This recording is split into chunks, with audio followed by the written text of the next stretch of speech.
Hi, സെറ്റ്ഗോയിൽ എങ്ങനെയാണ് sign up ചെയ്യുന്നത് നോക്കിയാലോ? വളരെ സിമ്പിൾ ആണ്. നമ്മുടെ email I D, phone number, ഒരു പാസ്വേഡും യൂസ് ചെയ്തിട്ടാണ് സൈനപ്പ് ചെയ്യേണ്ടത്. ഈ പാസ്വേഡ് നമ്മൾ ഓർത്തിരിക്കണം. സൈനപ്പ് സക്സസ്ഫുൾ ആണെന്നുണ്ടെങ്കിൽ നമുക്ക് ലോഗിൻ ചെയ്യാം. നമ്മൾ എൻട്രി ചെയ്ത ഇമെയിൽ ഐ ഡിയും പാസ്വേഡും വെച്ചിട്ടാണ് ലോഗിൻ ചെയ്യേണ്ടത്. നമ്മൾ ലോഗിൻ ചെയ്യുന്ന പേജിൽ നമ്മൾ ബാങ്കിങ് ജോബ് സെലക്ട് ചെയ്യുക. അവിടെ എയർടെൽ പേയ്മെന്റ് ബാങ്ക് സെലക്ട് ചെയ്യുക. പേയ്മെന്റ് ബാങ്ക് ഓപ്പൺ ചെയ്യാൻ വേണ്ടിയിട്ട് നമ്മൾ വൈഫൈ യൂസ് ചെയ്യാനായിട്ട് പാടില്ല. മൊബൈൽ ഡേറ്റയിലായിരിക്കണം. അതുപോലെ തന്നെ നമുക്ക് 3 കാര്യങ്ങളാണ് വേണ്ടത്. ഒന്ന്, കസ്റ്റമറിന്റെ ആധാർ നമ്പർ, പാൻ നമ്പർ, ഏതെങ്കിലും ഒരു UPI ആപ്പ്, അതായത് ഫോൺ പേയോ ഗൂഗിൾ പേ പോലെ. എയർടെൽ സെലക്ട് ചെയ്യുമ്പോൾ നമ്മളോട് 2 പ്രാവശ്യം നമ്മുടെ പേര്, ഫോൺ നമ്പറും പിൻകോഡും എൻട്രി ചെയ്യാനായിട്ട് വരും. അവിടെ നിന്ന് നേരെ പ്ലേ സ്റ്റോറിൽ താങ്ക്സ് ആപ്പ് ഡൗൺലോഡ് ചെയ്യാനായിട്ടാണ് പറയുന്നത്. ഡയറക്റ്റ് ആയിട്ട് പ്ലേ സ്റ്റോറിൽ നിന്ന് ഡൗൺലോഡ് ചെയ്യരുത്.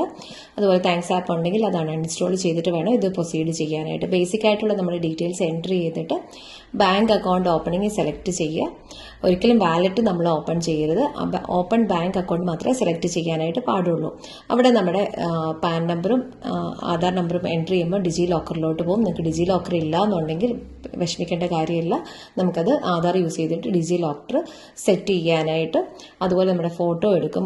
വെരിഫിക്കേഷൻ സക്സസ്ഫുൾ ആണെന്നുണ്ടെങ്കിൽ ബേസിക് ആയിട്ടുള്ള ഡീറ്റെയിൽസ് നമ്മൾ എൻട്രി ചെയ്തിട്ട് നമ്മുടെ ഗൂഗിൾ പേയിൽ നിന്ന് 500 എന്നുള്ളത് ചേഞ്ച് ചെയ്ത് 100 rupees ആക്കി പേയ്മെന്റ് സക്സസ്ഫുൾ ആക്കി കഴിഞ്ഞാൽ നമ്മുടെ അക്കൗണ്ട് ഓപ്പൺ ആയി.